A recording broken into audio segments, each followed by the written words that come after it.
La Escuela de Humanidades y Ciencias Sociales de la Universidad Sergio Arboleda y su área de Filosofía y Humanidades presentan Voces en la Periferia, el podcast donde se encuentran las áreas del conocimiento que hacen grande a la cultura. Voces en la Periferia.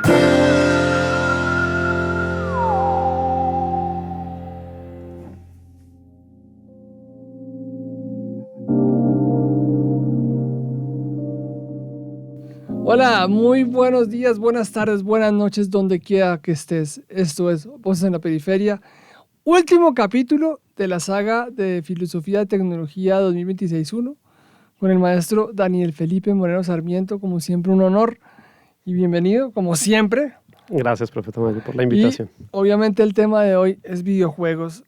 Videojuegos, ¿qué tal ese tema tan espectacular? Pero la práctica, primera pregunta, maestro, ¿qué es el juego? ¿Cómo entender el juego? Sí, este es un tema apasionante si uno lo trata. Claro, no voy a tratar el videojuego desde su punto de vista, digamos, histórico. No soy autoridad en el tema tampoco, entonces no me voy a meter por allí. Más bien quiero plantear es eso, la pregunta de qué es el juego es una pregunta filosófica, ¿no? Y en filosofía del juego tenemos ya varios autores. Llama mucho la atención que estos autores pertenezcan sobre todo al campo de la sociología, como Johan Huizinga, ¿no? Que es uno de los primeros en proponer en su libro Homo Ludens una tesis que me parece siempre llamativa, ¿no? Él no propone el juego como un simple fenómeno de la cultura, como un fenómeno más dentro de la cultura, sino nos dice algo así como el juego es cultura, la cultura es juego, ¿no? O sea, como que el juego de la civilización, el juego del lenguaje, recordando aquí a Wittgenstein, ¿no? Es siempre una metáfora que utilizamos para referirnos a una especie como de dialéctica desenvolviéndose, ¿no? Continuamente en estos avatares de lo que supone el mundo incluso técnico, el mundo de los símbolos, de la cultura. Pero bueno, es decir, que Huizinga es uno de los primeros en intentar esto. En la cultura siempre esta se desarrolla y tal vez su origen mismo es el juego. Incluso él lo pone así, como una tesis también arriesgada, ¿no? Y es antes de lo técnico, antes del Homo faber, el Homo ludens. Antes del Homo sapiens, incluso el Homo ludens estuvo primero. Siempre hemos jugado, es parte de nuestra condición humana jugar. Entonces es una teoría muy interesante porque se nos propone el juego como genealogía y desarrollo de la cultura o civilización. Se toca el tema del Homo Ludens, el hombre que juega. Esa relación del hombre que juega en la antigüedad con lo que sería el juego clásico de ser muy linda. ¿Cómo arrancamos a jugar los seres humanos? Pues arrancamos jugando pensando mundos que son diferentes de la realidad cotidiana, ¿no? El juego tiene un estado de inmersión que no podemos casi que evitar, ¿no? Es decir, nos ceñimos al mundo de las reglas de los juegos para poder en realidad entrar en otro, sí, como una especie de realidad segunda la llamaríamos, ¿no? En la que se distienden las reglas y nos rigen a nosotros, rigen nuestra voluntad también. Pero lo interesante también del juego es que no tenemos necesariamente una obligación para jugar. A pesar de que los juegos están reglados y hay unas normativas, jugamos libremente. Y esto es siempre muy interesante. Incluso a veces, Huizinga, por ejemplo, fue uno de los primeros en pensar en el juego como que no, digamos, tiene unas intencionalidades útiles o productivas, todo lo contrario. El juego es improductivo, aunque Robert Keloa, que es otro de los autores también en la línea de fenomenología del juego o filosofía del juego, también ha propuesto que por ejemplo en los juegos de azar donde se apuesta dinero, ¿cierto? Hay siempre unas utilidades, ¿no? Que se están apostando. Pero es también interesante lo que él nos dice, ¿no? Incluso apostando en los juegos como cartas, el póker, el blackjack, tenemos también que cumplir esas mismas reglas de la jugabilidad. Es Claro. decir, jugamos un rol allí, ¿no? Y lo que se apuesta es sin más un estado derivado del juego. Yo no estoy ahí generando ningún producto útil a la sociedad, estoy más bien ganando, pero restando a todos los otros que han jugado conmigo. Digamos que sí, se vuelven mi propiedad de eso apostado, pero al final no es ningún producto que suponga algo útil en el mundo social. Corre el tiempo, corre la historia. Hoy estamos en la época de los cyborgs, de la cyberización. Estamos en términos de juego en el cyborg ludens, el hombre digital, ese cyborg ludens digital con el juego digital. ¿Qué cambios trae? ¿Cómo es eso? ¿Cómo se ha vivido eso? Sí, bueno, este es un salto que se produce en el mundo mismo del juego. Digamos, salto en cuanto que es un cambio de medio. Los juegos de mesa que ahorita citábamos son muy distintos precisamente porque estamos presentes los jugadores, estamos viendo a los jugadores, incluso cañar en un juego de cartas es precisamente eso, aprovechando la presencialidad, ¿no? El carácter que tenemos para poder jugar y para poder interpretar el papel que nos toca interpretar en el juego. Pero en el mundo digital o en el mundo virtual, esto ya no lo tenemos, no tenemos esa posibilidad. Siempre está mediando para nosotros una representación dentro del mismo juego. Un rol, claro, lo desempeñamos también allí en el juego virtual o digital, pero hay algo siempre interesante allí y es que es a través de una representación. Es una nueva forma de identidad digital, es lo que nos podríamos preguntar. Una forma de entender también nuestro yo, nuestra personalidad, pero en el juego. Eso también ha sido bastante estudiado. Sin embargo, hay algo interesante dentro del mundo del videojuego y es, se supone que el juego ha sido pensado siempre como una actividad humana en la que nos distendemos, ¿no? Como en la que nos ponemos allí sin ser obligados. Pero la industria del juego digital ha supuesto también una especie de obligatoriedad, ¿no? Hay siempre, en el momento en el que esto se convierte en un negocio, por ejemplo, cuando se convierte el deporte también en un negocio, muchos teóricos del deporte han dicho, el deporte que se convierte en negocio deja de ser deporte porque pierde su estado lúdico. Y este estado lúdico parece también perderse en el videojuego cuando esto se convierte en qué empresas, creadores de videojuegos, acumulan más dineros. Claro.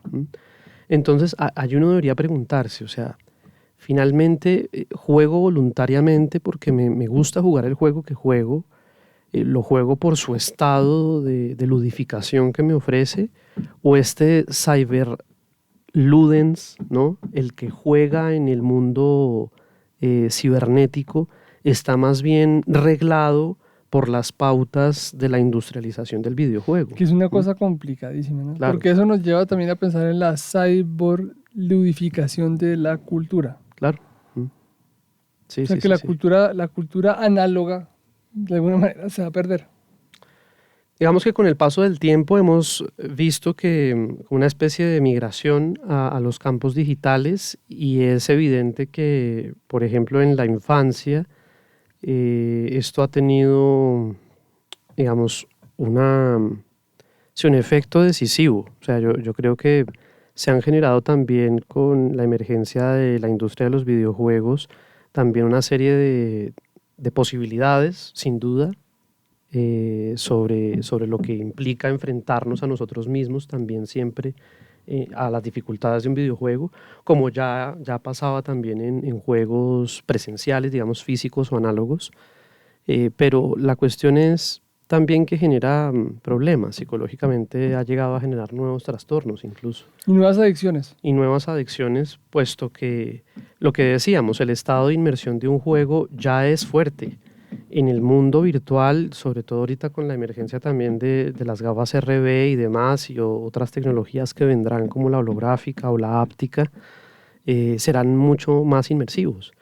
Pero es un poco lo que decía ahora en un momento y es ¿qué reglas del mundo utilitario, económico, están supuestas también en las industrias de estos videojuegos, porque es que salen de colecciones de videojuegos un sinnúmero sale el 1, el 2, el 0.3, el 0.4, es decir, están hechas para el mercado, ¿no?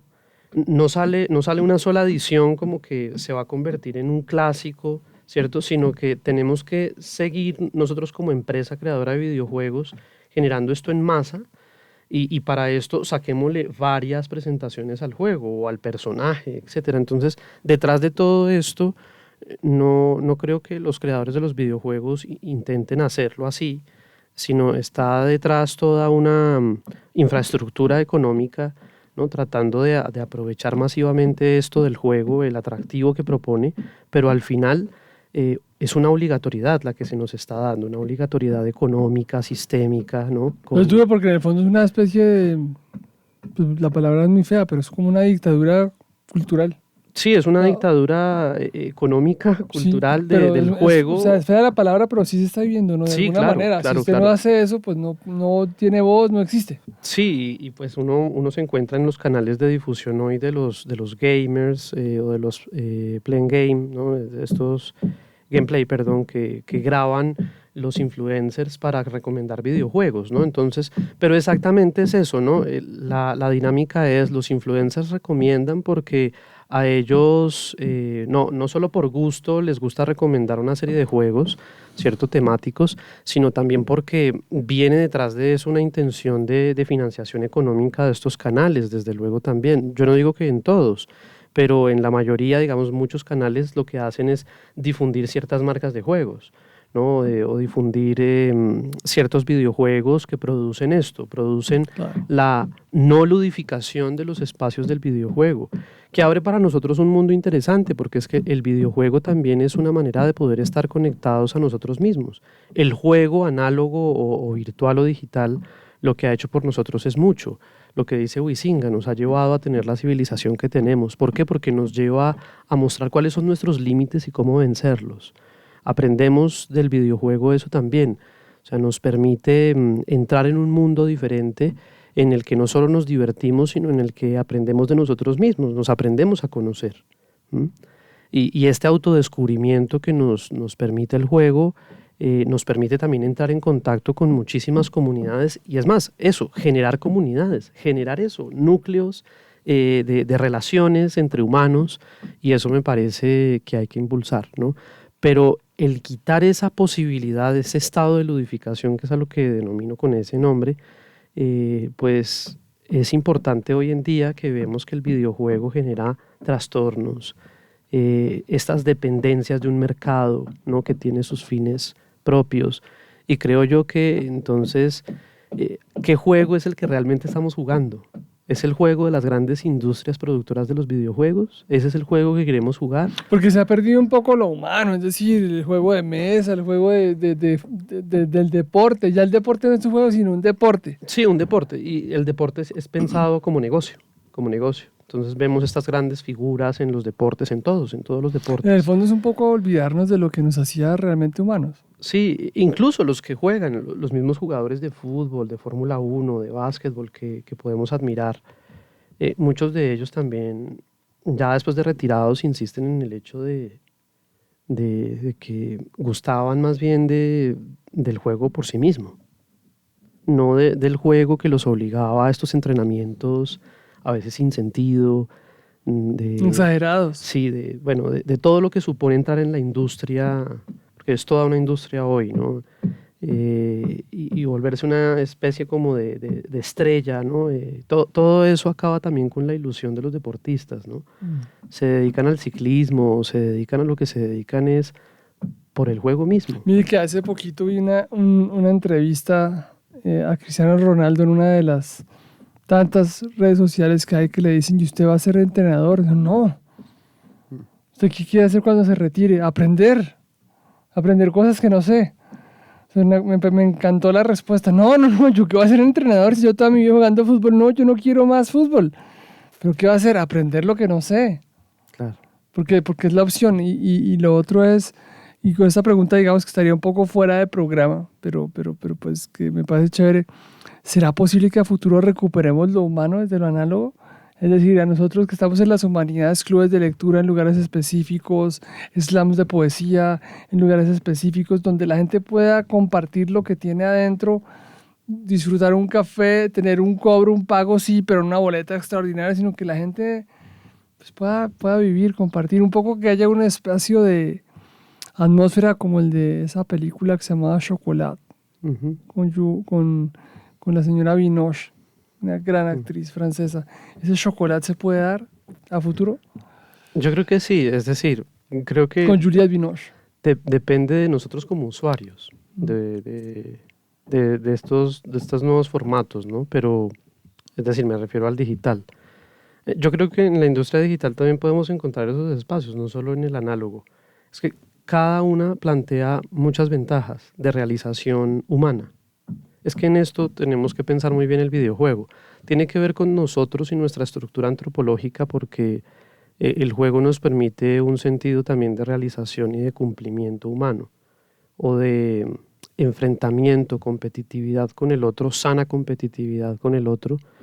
Y creo que cada espacio, tanto los juegos análogos como los juegos digitales, nos ofrecen esa oportunidad. Pero claro, lo que tenemos que repensarnos es si ese estado de ludificación que es el que nos permite perfeccionarnos humanamente, es el que sí queremos para nuestros juegos. ¿Mm? Lo que yo creo que tenemos que pensar es el sentido de la jugabilidad hoy en día, ¿no? ¿Para qué jugamos? ¿Para qué jugamos? Sí. Y esta es una pregunta finalmente filosófica, de antropología filosófica. Sí, uno juega para divertirse, para romper la rutina, para generar un espacio de creatividad, para poder poner volar a la imaginación, es decir, Sí. Y para cambiar, para que nuestras facultades se transformen y se eleven, ¿no? Eso permite construir cultura. las de acuerdo a razón, entendimiento, voluntad, imaginación, canta. Exactamente, sí. Las facultades Y kantianas. esas facultades se elevan cuando jugamos. Entonces, incentivemos el juego, pero con sentido, con este sentido lúdico. Y creo que el deporte, la misma industria de los videojuegos, tiene que pensar esto, Ah. ¿sí? Tiene que pensar esto muy bien. Bueno, cerramos esta saga de filosofía y tecnología con el maestro Daniel Felipe Moreno Sarmiento. Seamos mejores seres humanos, seamos más amables con nosotros mismos y avancemos con ética y con mucho cariño. Muchas gracias, maestro. Muchas gracias, profe Tamayo, por la invitación. Hasta pronto. Un abrazo.